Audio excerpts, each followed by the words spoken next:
தாய் தமிழ் உறவுகளுக்கு வணக்கம். முதலமைச்சர் வேட்பாளர் மாற்றம் என்ற தலைப்பில் இந்த காணொளியை நாம் காண்கிறோம். முதலமைச்சர் வேட்பாளர் மாற்றம் என்ற தலைப்பில் இந்த காணொளியை நாம் காண்கிறோம்.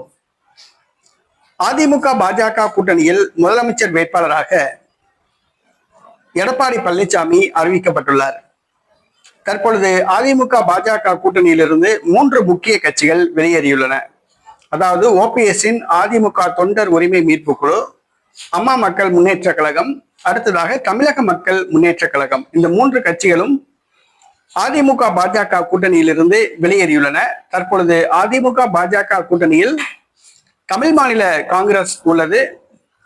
அடுத்ததாக புரட்சி பாரதம் கட்சி உள்ளது. பாட்டாளி மக்கள் கட்சி, தேமுதிக ஆகியவற்றை கூட்டணிக்குள் கொண்டு வர முயற்சி எடுக்கப்பட்டு வருகின்றன. இந்த சூழ்நிலையில் டிடிவி தினகரன் அவர்கள் முதலமைச்சர் வேட்பாளரை மாற்றினால் அதிமுக பாஜக கூட்டணியில் இணைய தயார் என்று கூறியுள்ளார்.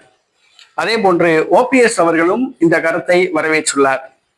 முதலமைச்சர் வேட்பாளர் மாற்றப்பட்டால் டிடிவி தினகரன் மற்றும் ஓபிஎஸ் ஆகியோர் அதிமுக பாஜக கூட்டணிக்கு வருவதற்கு வாய்ப்புண்டு.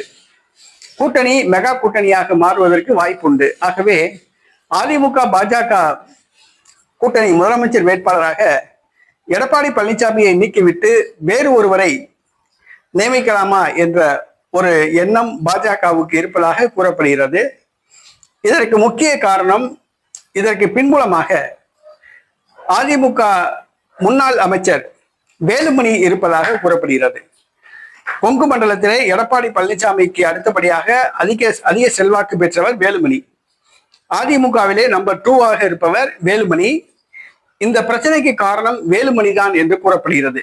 வேலுமணியின் தூண்டுதலின்படிதான் முதலமைச்சர் வேட்பாளர் மாற்றப்பட வேண்டும் என்ற கோரிக்கை எழுந்துள்ளதாக கூறப்படுகிறது.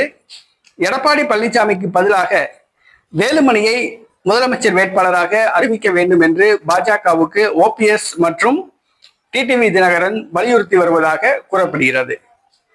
ஆக முதலமைச்சர் வேட்பாளர் மாற்றலாமா என்று பாஜக ஆலோசித்து வருகிறது. இதற்கு எடப்பாடி பழனிசாமி சம்மதிப்பாரா என்பது தெரியவில்லை. இந்த சூழ்நிலையில் செங்கோட்டையனுக்கு பாஜக முக்கியத்துவம் தருவதால் பாஜக கூட்டணியிலிருந்து எடப்பாடி பழனிசாமியே விலகலாம் என்று கூறப்படுகிறது. அரசியலில் எதுவும் நடக்கலாம், என்ன வேண்டுமானாலும் நடக்கலாம்.